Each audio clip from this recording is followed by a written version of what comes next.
Hello there you guys, welcome to one of my videos.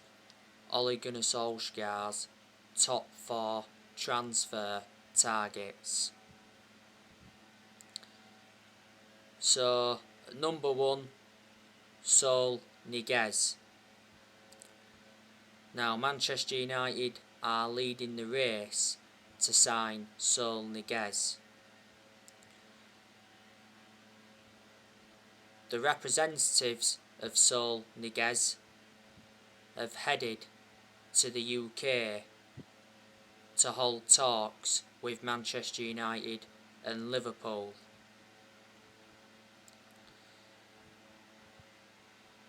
Man United and Liverpool are going to table offers.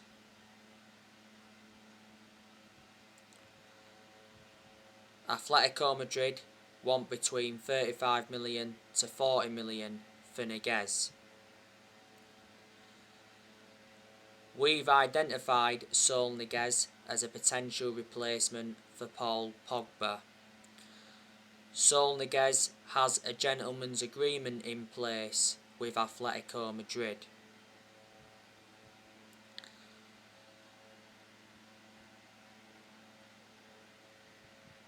Sol Niguez has a 128 million release clause. Atletico Madrid are going to get nowhere near his release clause. He's got a contract with Atletico Madrid until 2026 because back in 2017 he signed a 9-year contract. He's been a long-serving player at Atletico Madrid. He's enjoyed like 13 years or so with them. He's been with them since 2008, risen up their academy. He can be deployed as a central midfielder or a defensive midfielder. Sol Niguez is on around £115,000 a week at Atletico Madrid. But he is keen on a move to the Premier League. Now, at number 2, Kieran Trippier.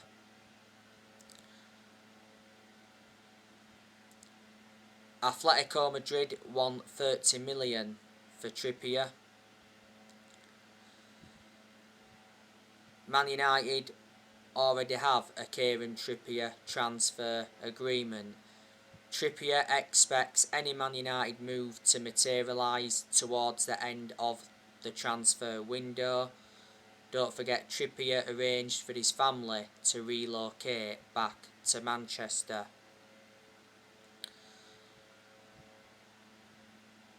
Now, the other week it said Atletico Madrid won't sell Kieran Trippier to Man United.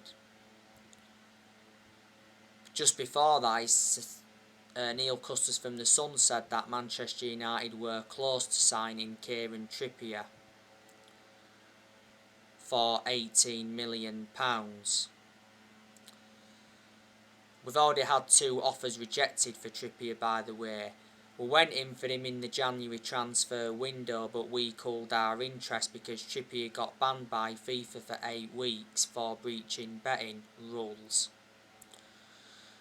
But it would be very beneficial if we could recommend him in, because Trippier is a right back and he would provide competition for Wan-Bissaka.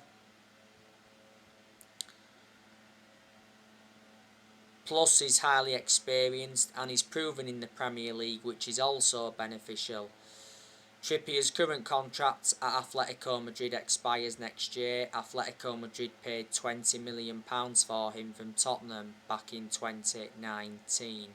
He won his first La Liga with Atletico Madrid last season. At number 3, Ruben Neves.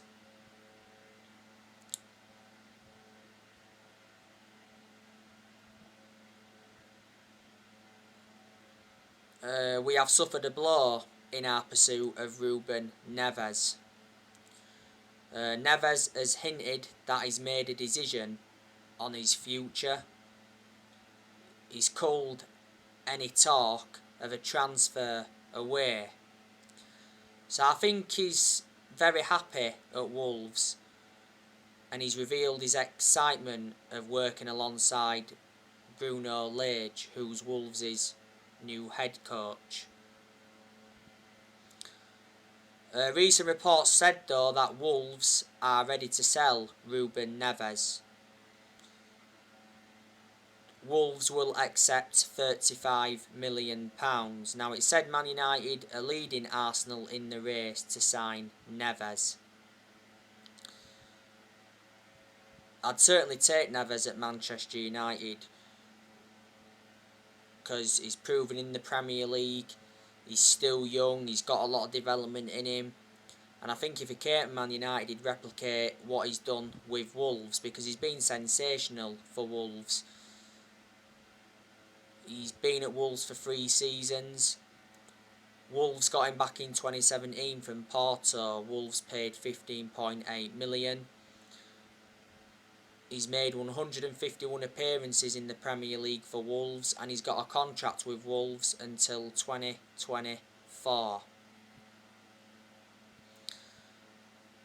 Don't forget Wolves lost Diego Jota last year to Liverpool. Wolves have struggled without Jota and they lost Matt Doherty to Tottenham. And at number 4, Eduardo Camavinga.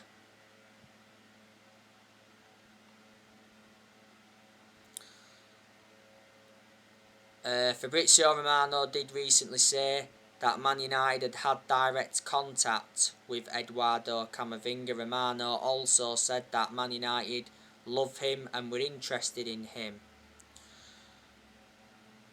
I'm hearing that Camavinga wants to make a move to PSG.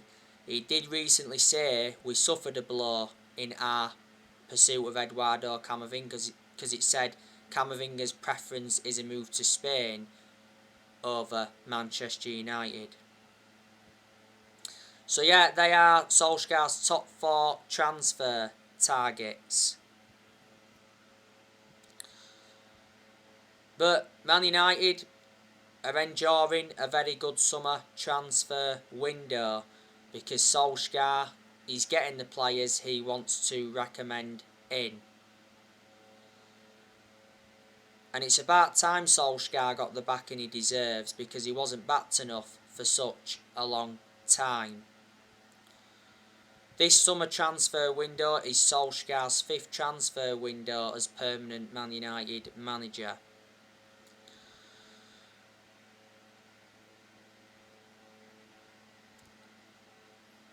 We've made 3 signings so far in this summer transfer window. We brought Tom Eaton in on a free transfer from Aston Villa. We brought Jadon Sancho in from Borussia Dortmund and we've brought Rafael Varane in from Real Madrid. Fabrizio Romano did recently say that Varane is planning to fly to Manchester from Madrid tomorrow. He'll have to quarantine. Varane's medical and the deal will be done next week. Solskjaer has spent over 100 million in this summer transfer window so far. I reckon Man United are going to make at least one more signing before the summer transfer window shuts. Solskjaer recently confirmed more signings are coming, so reflecting on that, Man United are not yet finished in this summer transfer window, but Man United now have to sell some players to finance more incomings.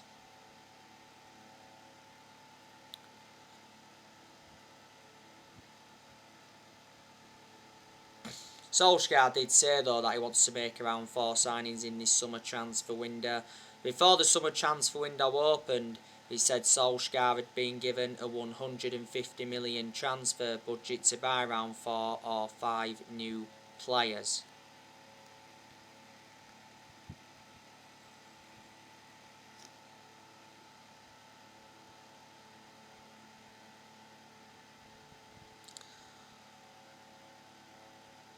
But Man United have got a good squad now. Obviously with the signings of Sancho and Varane, it's improved the squad. I thought it was still a pretty decent squad before Sancho and Varane came in. Obviously we've got You know, Varane now, very, very good centre-half, regarded as one of the best centre-halves in the world. You know, you've got Tom Heaton, seems a decent goalkeeper. To Tom Heaton's credit, I think he's done well in pre-season. A lot of United fans are saying that Tom Heaton should be in goal for the game against Leeds on the opening day, which is just under 2 weeks away. Can't wait for that match. Jadon Sancho, he's a good player, and I think he's going to do well at Manchester United. You know, we've got Dean Henderson, that's a very, very good goalkeeper. Dean Henderson did well in a lot of the games he was in goal for last season. And he's got that experience behind him, Henderson, because he endured 2 successful loans with Sheffield. He's also had other loan spells before, and before the start of last season, Dean Henderson signed a 6-year contract with the club, so reflecting on that, he committed his future to Man United. I think David De Gea is still a very, very good goalkeeper, despite the mistakes he's made in the last couple of years. A few years ago, De Gea was regarded as the best goalkeeper in the world. You know, he's won everything domestically at the football club, and he's made over 500 appearances for Man United in all competitions, and he was our #1 goalkeeper for such a long time. De Gea's been a long servant at Man United. He's endured 10 years at the club. I reckon he's had 8 good years out of the 10 years he's been with us. De Gea's on £375,000 a week. I reckon De Gea's staying with us for next season, because the other week it said that De Gea decided to cut short his holiday by 2 weeks to fight for the starting place. De Gea is determined to fight for his future. A few weeks ago it said that De Gea could be loaned out next season by Man United to make room in the goalkeeping department. If we was to sell De Gea though in this summer transfer window, or even in the January transfer window, I reckon we'd get from between £40 to £50 million. Luke Shaw, he's a very, very good left back. He was our best player last season. In fact, he was the best left back in the Premier League last season, was Luke Shaw. And I thought he did well for England during the tournament. Luke Shaw has been at Man United over 7 years now, and I reckon he's had a good career at the club despite his injuries, and he still remains our first choice left back despite the arrival of Tellez. Fabrizio Romano said a few weeks ago that Man United are in the process of extending Shaw's contract. Shaw has just under 2 years left on his current contract at Man United. Tellez, I think, is a decent left back, but to be honest with you, I haven't really had much of a perception on him at Man United because he's hardly played. He's made 23 appearances. Tellez is our second choice left back. The reason we brought Tellez in was to provide competition for Luke Shaw. But when we got him last year, I expected him to be our first choice left back immediately. He's been subjected to transfer speculation recently. He said Inter Milan want him on loan. A few weeks ago, Sky in Italy said that Roma were in talks to sign Alex Tellez as a replacement for the injured Leonardo Spinazzola. Tellez is set to miss the start of the season with an ankle injury that he picked up last week in training. We got Tellez for £15.4 million. He's got a contract with Man United until 2024. Harry Maguire, decent centre-half. He's had his good games at Man United. He's also had his bad games. He was a big miss for us towards the end of last season because he had ligament damage in his ankle. Harry Maguire did well for England during the tournament, to his credit, but we overpaid for him. We got him in a deal worth £80 million from Leicester. He's the most expensive centre-half in the world at the moment and the second most expensive signing at the club, behind Paul Pogba.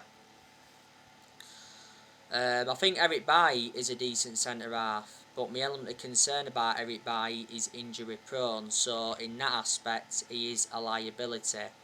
Towards the end of last season, Eric Bailly signed a new contract with Man United until 2024. There's an option of a further year. Bailly's future is now in doubt though, following the arrival of Raphael Varane. We paid 30 million from Bailly from Villarreal back in 2016. He's been with us now over 5 years. We brought Bailly in under the Jose Mourinho era. Wan-Bissaka is a good right back. He's one of the best right backs we've had since Gary Neville. Defensively, he's always been superb. But Bissaka has got to show more attacking intent.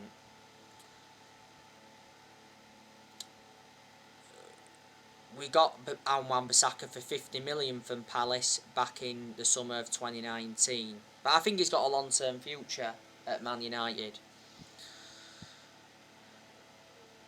Paul Pogba, he's a good player. Paul Pogba produced his best performances for Man United in the last couple of months of last season. But at one point last season, Pogba was out with a thigh injury for a while. Now, like I said to you this morning, Pogba is happy to stay at Man United. Sky Sports recently said that Pogba sees a long-term future at Man United but may wait on contract extension. Pogba's current contract at Man United expires next year because last season we triggered that 1-year extension on his contract. Pogba recently rejected a new contract at Man United, and Sky Sports said the other week that Pogba is increasingly unlikely to sign a new contract. Solskjaer did say that Man United still remain in talks with Pogba's representatives over a new contract. Now, recent reports have said that Man United must pay 15 million in wages to Pogba to sell up. Now, he has had a long-running transfer saga. Mino Raiola has offered Liverpool a chance to sign Paul Pogba. Mino Raiola made Liverpool aware that Pogba could be signed this summer. Liverpool responded immediately. They're not interested in getting him this summer, but may consider going in for him in January. It depends on his contract situation. I'm very sceptical that Pogba will go to Liverpool. PSG have obviously been heavily linked with him. PSG have held talks with Pogba's representatives. PSG are willing to offer 45 million for Pogba. I reckon we want around 60 million if we are to sell him in this summer transfer window. Real Madrid have been linked with Pogba. Juventus, his former club, have been linked with him. Barcelona have been in for him, and Inter Milan have been in for him before. Mino Raiola has obviously been desperate to get Pogba out of the club. He did a lot of talking last season. He made an announcement back in December last year regarding Pogba. He said Pogba's career at Man United is over. He said he's unhappy and he has to leave, and he's got no intentions of extending his contract.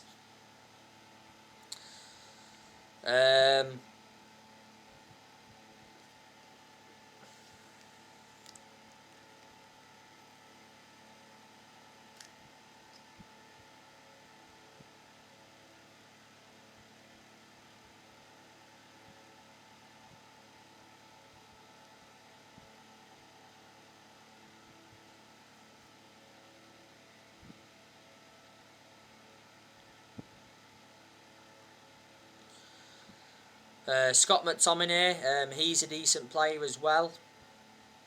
He had some good games last season.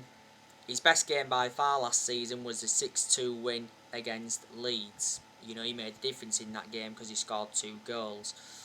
McTominay needs more time at the club. You know, he's still young, got a lot of development in him. McTominay is not yet, though, on that level where I want him to be at. Just after the first lockdown was it last year, McTominay signed a 5-year contract with Man United. I've got to say Donny van de Beek is a decent player, but to be honest with you, I haven't really had much of a perception on him at Man United because he started nowhere near as many games as I expected. I think Van de Beek started, just 4 games in the league last season. Most of Donny van de Beek's appearances at Man United have come from the bench. You know, we got Van de Beek for 40 million from Ajax last year, and he's got a contract with Man United until 2025. And he's versatile, he can play in 3 different roles. Van de Beek was very, very good at Ajax. Bruno Fernandes, very, very good player. He's one of our best players and he's one of the best signings we have made since Ferguson retired. Fernandes has been at Manchester United now over a year and a half. Analysing the vast majority of Bruno Fernandes' games, he's been consistent, but there's been quite a few games where he's looked off the pace, but we have overplayed him. Last season, Fernandes won Player of the Year and he's won Player of the Month quite a few times, reflecting on his good performances. Romano did say quite a few weeks ago that Man United are looking at a new contract for Bruno Fernandes. He said towards the end of last season that Man United are willing to double Bruno Fernandes' wages to £200,000 a week.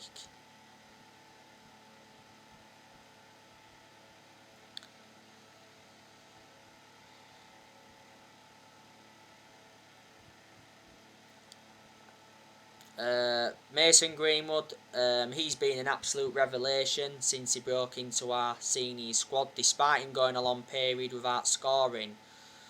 You know, Greenwood made his senior debut for Man United in 2019. He's been a United player since the age of 7, so he's been part of the club for a long time. And last season, Greenwood signed a new 4-year contract with Man United. You can play him centrally, you can also play him on the right. Seems to play on the right a lot of the time. Edison Cavani's also made an impact since he's come in, and I'm delighted that Cavani is staying at Man United for next season. Romano said towards the end of last season that Cavani agreed a 1-year contract. Marcus Rashford, he's good when he wants to be, but there's certainly aspects of his game that I've got to improve because he's enjoyed his bad periods and I thought he was out of form towards the end of last season, and Rashford's become injury prone, which is also a concern.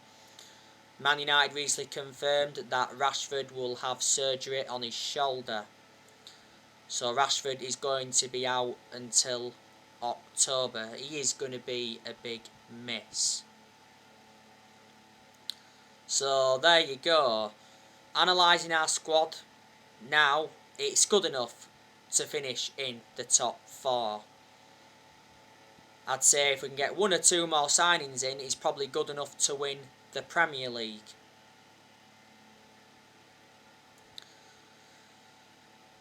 But yeah, Man United have got to sell players in this summer transfer window. You know, like I said, there's a good chance Pogba's going to go. Could be going. Martial, we've got to offload him, but I don't think we're going to. We've got to offload Van de Beek. We need to offload Matic. We've got to offload Lingard. We need to loan Williams out. I think we've got to offload Tellez. We've got to offload Phil Jones. We've got to offload Dalot and Andres Pereira. I think Pereira's interested in making a move to Turkish side Fenerbahce. We have agreed to let Axel Tuanzebe go out on loan, which is the right decision. Juan Mata, we should also offload him. I don't think we're going to though, because not so long ago Juan Mata extended his contract with Man United until June 2022. So he signed a 1-year contract. So anyway guys, that's everything to update you today. Drop your comments, likes below on the channel. If you do, consider subscribe as always, and take care. God bless. See you all again very, very soon. Thanks for watching.